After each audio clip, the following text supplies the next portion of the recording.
si puede continuar. Sí, gracias. Pues como estaba comentando que el tema de la violencia hacia las mujeres o de la violencia en general, habría que definirla como tal. La violencia siempre tiene la intención, quien comete la violencia es quien está en autoridad y tiene la intención de controlar.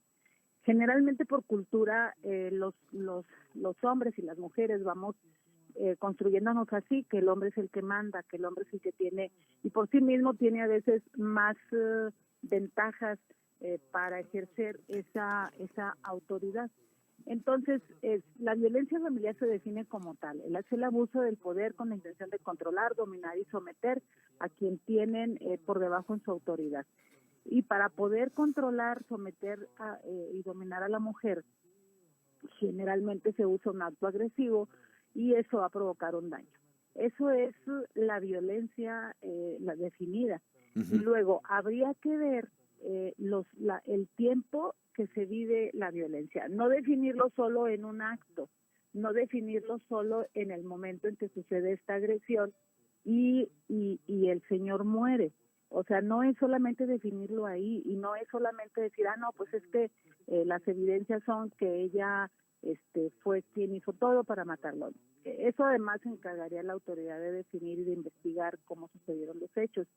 Pero lo que sí es importante es tomar el contexto en el que se vive esa pareja y me parece que eso es lo que se hace en un juicio, es revisar los antecedentes que existieron de violencia.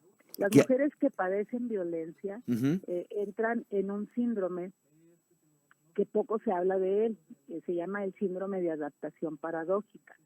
Este síndrome pasa por diferentes etapas en la mujer que padece violencia.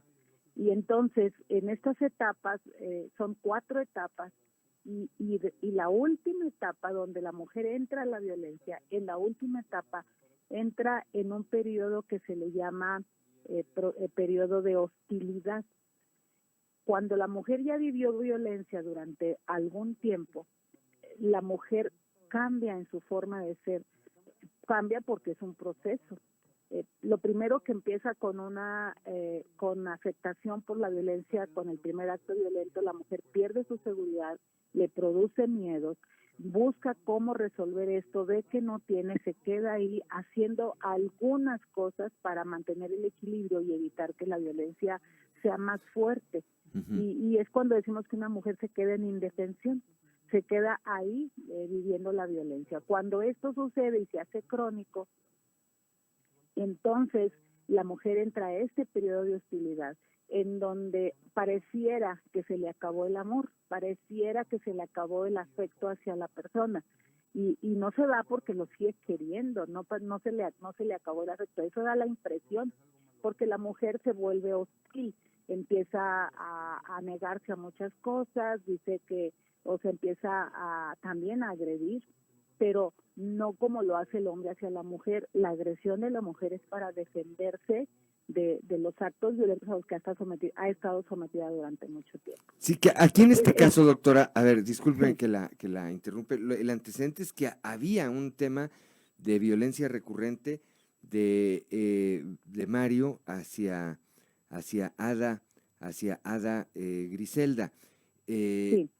Eso pues parecería haber sido el criterio para que la juez tomara esta determinación. Yo no sé si usted tuvo la oportunidad de ver estas imágenes, pero ¿considera usted que la decisión de la juez fue la acertada?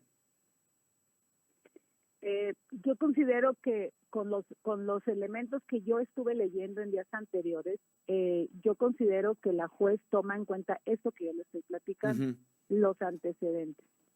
El cómo sucedieron los hechos en el momento, porque pues hay 2 videos, ¿verdad? Entonces hay una versión donde ella señala que estaban discutiendo, él la empieza a agredir a ella y ella se defiende. Y es como agrede al señor y muere.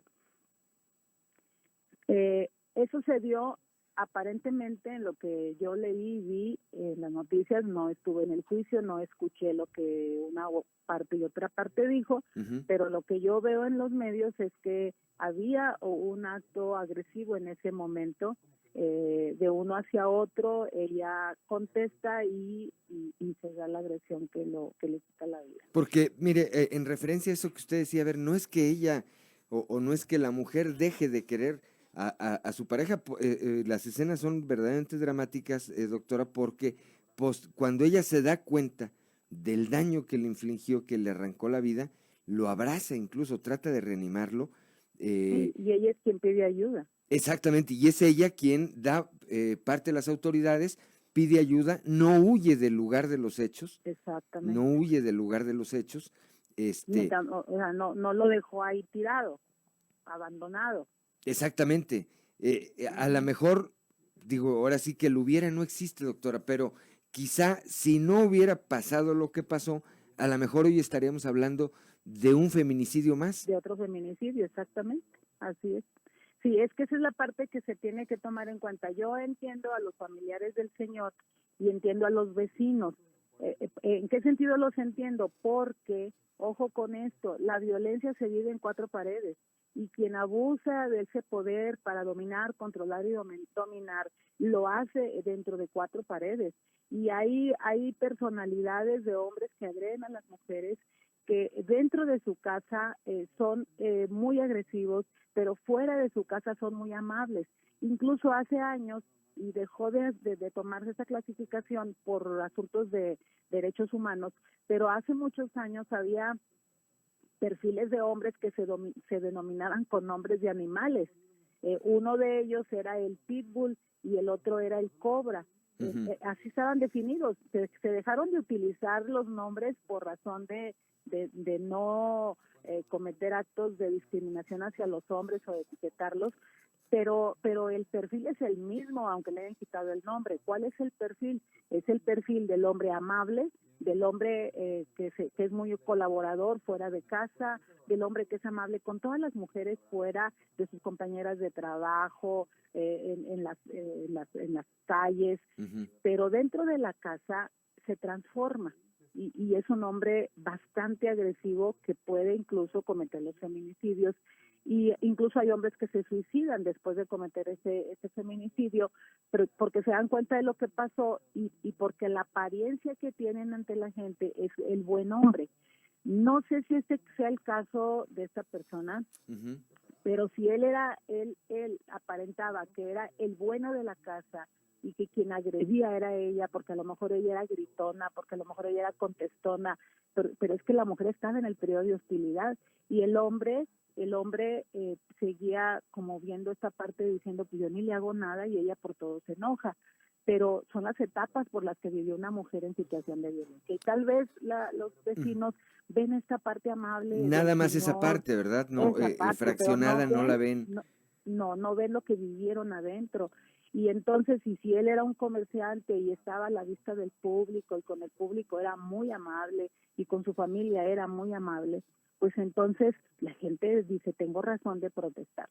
Pero me parece que un juez que tiene el conocimiento de los hechos, que le relatan cómo fueron, que le relatan la historia, para eso son los jueces. Y ahora con este aspecto de la perspectiva de género, no nos confundamos, no hay gente, vi una nota donde decían que piden que se juzgue con perspectiva de género, pero a favor del hombre, y no confundamos esos términos. La perspectiva de género es para juzgar a las mujeres. ¿Por qué con perspectiva de género?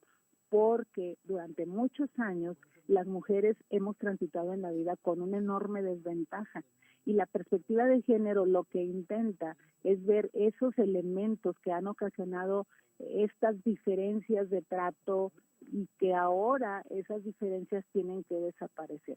Este caso, el que estamos platicando, en otra época se hubiera juzgado sin esa perspectiva de género y tal vez sí con la defensa legítima, si se pudiera acreditar, pero no con la perspectiva de género, y la mujer hubiera seguido dentro. Hoy las leyes en nuestro estado han cambiado y entonces una mujer o un hombre que hace un homicidio con legítima defensa, pues puede no estar en la cárcel. Pero el tema es que la perspectiva de género se tiene que aplicar hoy, porque antes esto no existía y había mujeres. Yo estuve trabajando en el reclusorio de manera voluntaria, en el reclusorio de mujeres durante 14 años. Y antes de empezar con lo del refugio, y yo pude ver estos casos donde así llegaban las mujeres, ¿no? Yo creo que es importante que las personas que están alrededor de una familia y que saben que viven violencia, pues es denunciarlo, ¿verdad? Que están pasando por esos actos de violencia si la mujer no se atreve, porque a lo mejor aquí ella nunca denunció, pero por esto que les estoy platicando del síndrome de La denuncia, adaptación paradójica. la denuncia, evidentemente es la alternativa. Doctora Rosa María Salazar, de verdad que le aprecio mucho que me haya tomado esta comunicación esta mañana para tocar este tema. Muy seguramente más adelante seguiremos hablando